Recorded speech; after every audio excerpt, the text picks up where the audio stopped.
ஐயப்பன் கோவிலில் ஐயப்ப பக்தர்கள் கார்த்திகை 1ஆம் தேதியை முன்னிட்டு மாலை அணிந்து விரதத்தை துவங்கிய பக்தர்கள்.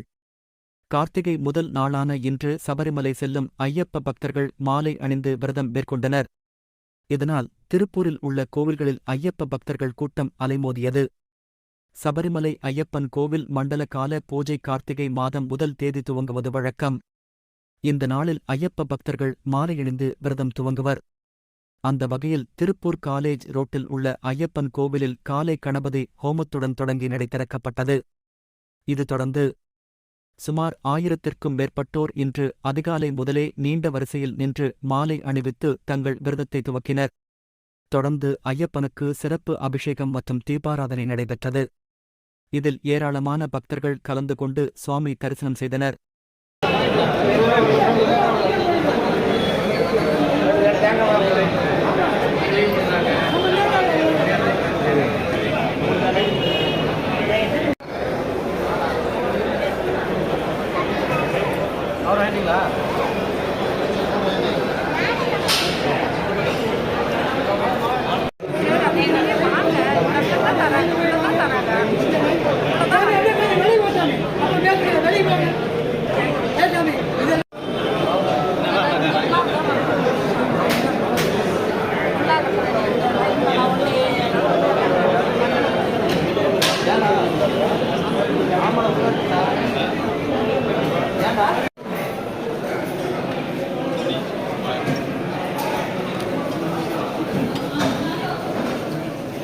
टेबल आएंगे